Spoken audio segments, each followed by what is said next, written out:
we can't even imagine what might be next, right? 10, 20, 50, 100 years down the line. Personally, I think it's exciting because there's more than enough work to go around. And if we can divest some of the busy work, then it gives us more time to focus on the things that are more important. Welcome to Leadership and Motivation Unleashed, practical leadership for modern workplaces. A podcast where we explore actionable strategies to help you lead with confidence, build cohesive teams, and create thriving workplace cultures. We're here for the career-focused professionals climbing the corporate ladder, the managers navigating team dynamics, and the leaders shaping the future of work. In each episode, we'll break down challenges, share practical advice, and leave you with insights you can apply today. I'm Patrick Law, your co-host, a Gulf War veteran with over 26 years of corporate leadership experience in banking and payments, blending precision and innovation with a tad of passion to solve big challenges.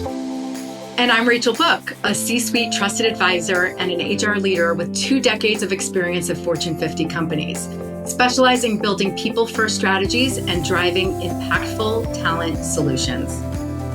Together, Rachel and I, we combine operational expertise and transformational leadership to bring you real-world advice on leadership, workplace culture, team dynamics, career growth, and anything else that we may want to delve into. So, if you're ready to take your career and leadership skills to the next level, you're in the right place. Let's get started.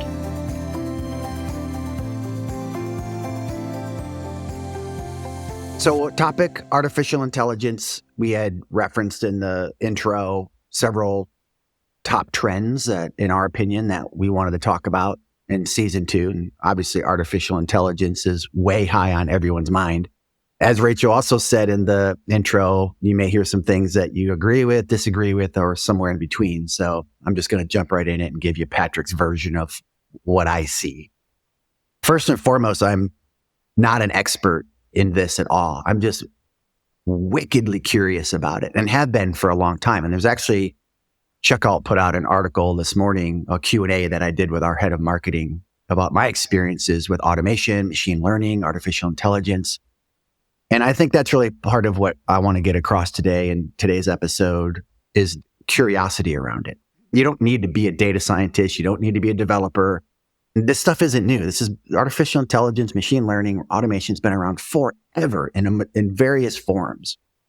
And when I was at Elan Financial Services at US Bank Corp, we had a capacity problem anywhere where I had enough people on the teams I've led.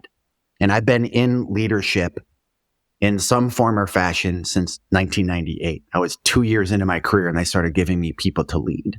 And that'll be another topic about leadership. And are you a natural born leader? Do you learn it? And it's both. But one of my favorite things to do is to lead people. And it always bothered me so much that I never had enough help to give them. And that there was always headwinds and turbulence. And a lot of people default to, you can enhance a human's performance. You don't have to replace the human.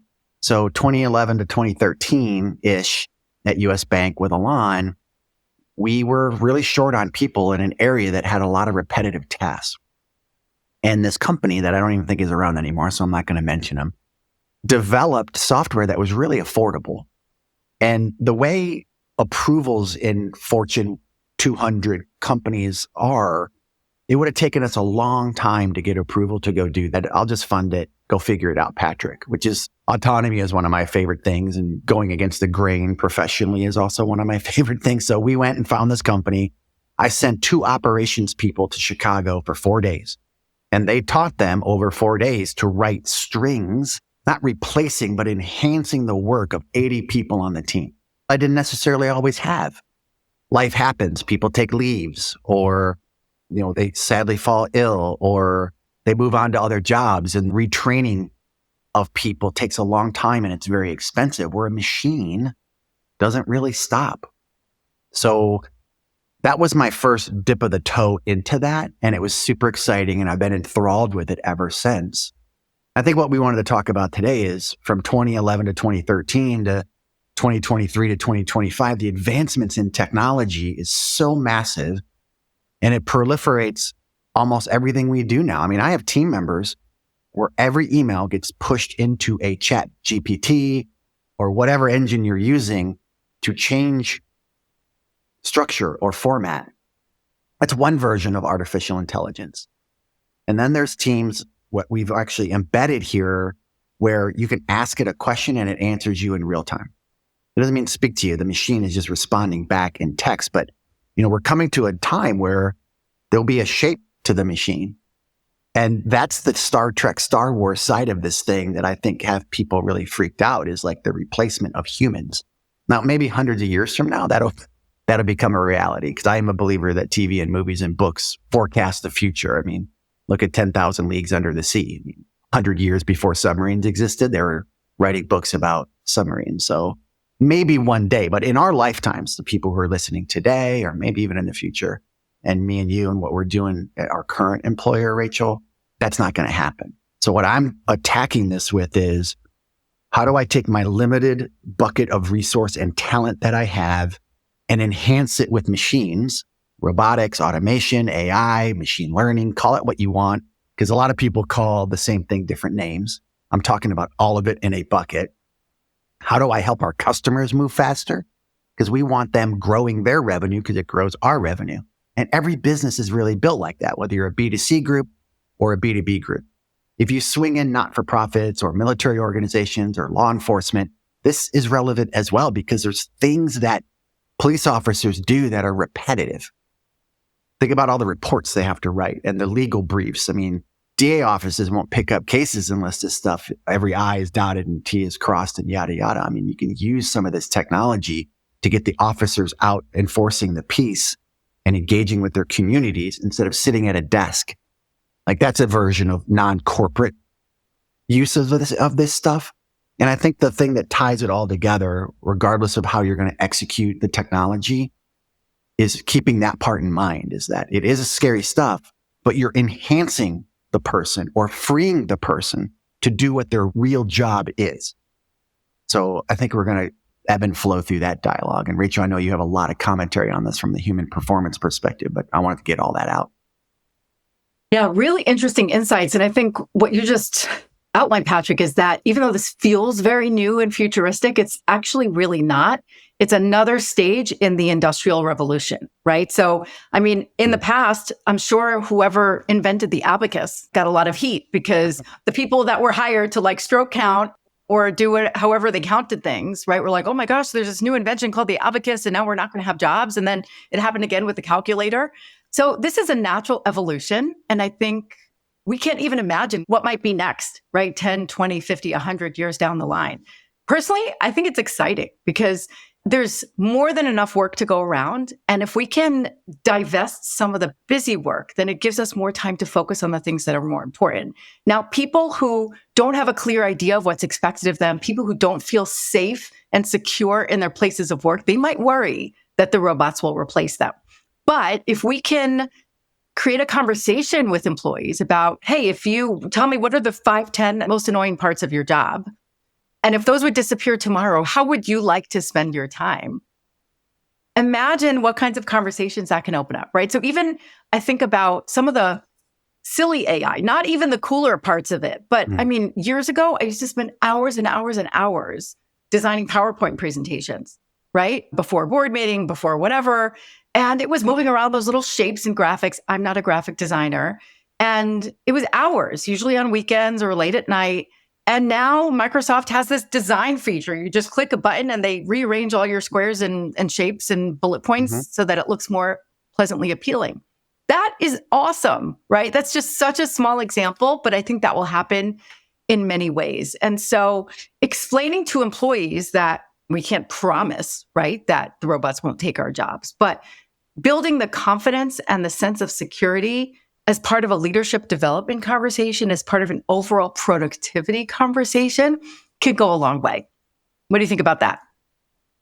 I think it's huge. I mean, I'll opine and jump on top of that to say, in my experience, so not expert, not global awareness, just my experiences, my 28 years in corporate America and 10 in the not-for-profit space, the people who struggle the most with this kind of change are the people who were already struggling with whatever it is they were doing. And you touched on it a little bit, but you could blame it on bad leadership in their environment. You could blame it on lack of clear expectations or goals. But I think confident people who enjoy what they do are usually the survivors in any environment. So as this change is erupting, and even though it's been around forever, adaption's been like this. The technology was doing this, but the adaption to the technology was lagging always, probably always will. It's human nature. But it's going to catch up because you're going to be forced. Like that article that went out this morning, it actually describes how many layoffs have occurred in the last couple of years, and it's hundreds of thousands of people have been displaced. A lot of corporations drive, or businesses or not-for-profits or whatever, drive for expense reduction. And if you're of senior leadership and listening to this podcast, gird yourselves. But a lot of senior leaders, officers go right to the end result without thinking through how to get to the end result. The idea of saving money, expense reduction, code words like efficiency. We need efficiencies in the business. Well, that just means less money, less people, whatever. Particularly after a merger or an acquisition, you don't do those things without the idea of cutting. And a lot of leaders, and I've been in the rooms with them, have said, well, AI will take care of it.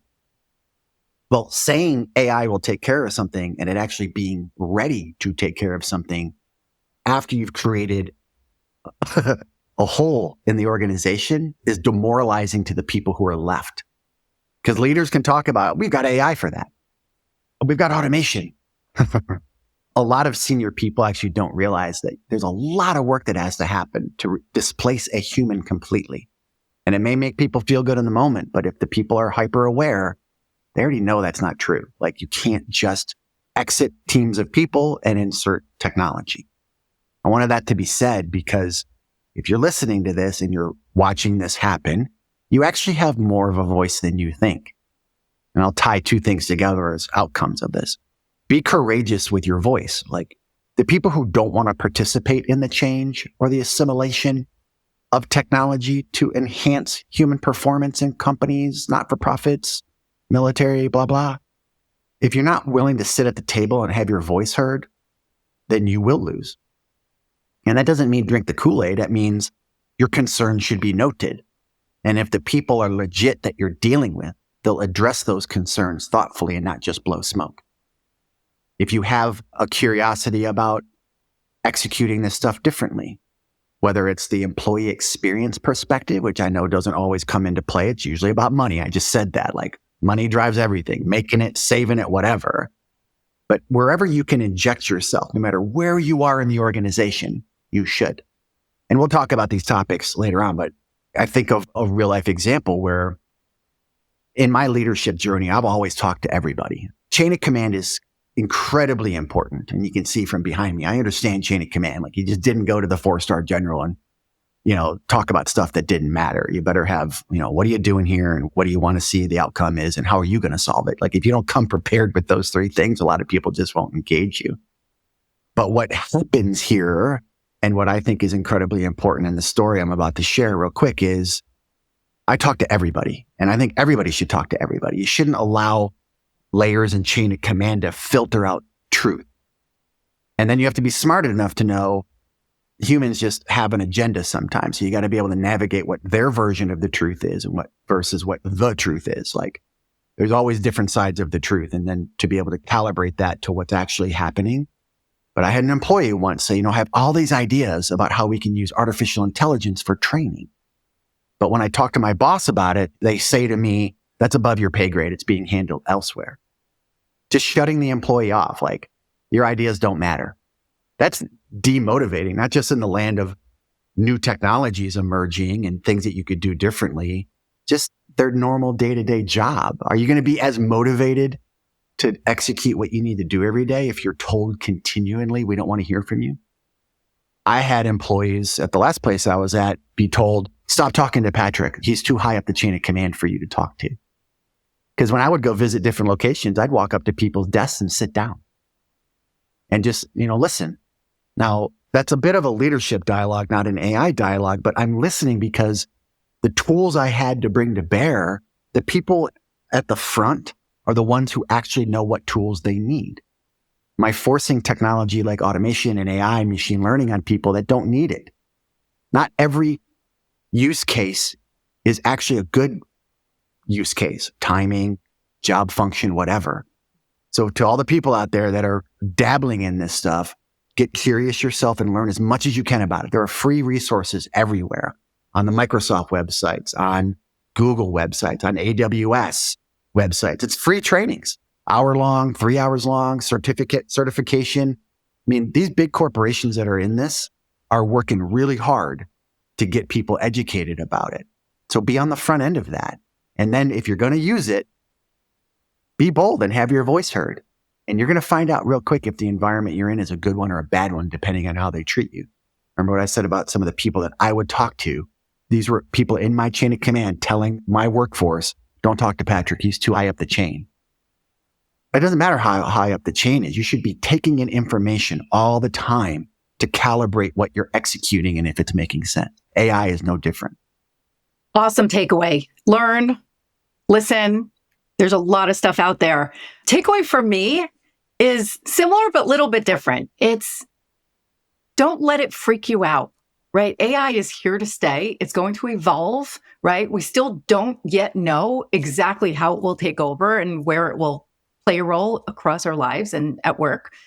But ignoring it or pretending it doesn't exist or burying your head in the sand, that's not the right approach. And so open your eyes and be curious. And again, ask questions, learn, as Patrick said, and figure out what your role is in all this. And then also I think we should all think, if our jobs disappeared tomorrow because robots took them, what would we do next? Right? And then have a plan for developing your career path, for thinking through which of our skills are transferable. I mean, my job, I think, is most at risk because if people disappear from the workforce and it's all about robots, then nobody will need HR. So I need to start thinking about what's next for me. Yeah, but if you follow the science fiction part of it, when they start thinking on their own, oh, yes. They're going to need true. you. I'll have to start learning robot. Well, again, takeaway from each of us. Thank you so much for listening. Stay tuned. We're going to talk about remote work next. Bye, guys. Thanks for tuning in to Leadership and Motivation Unleashed. If you enjoyed today's episode, please leave us a rating and review. It only takes 1 minute and it helps the show grow and reach more leaders like you in search of advice and motivation. Don't forget to subscribe so you never miss an episode. Please remember to share with your friends and family and coworkers, mentors, trusted advisors. This show is for everybody. See you next time.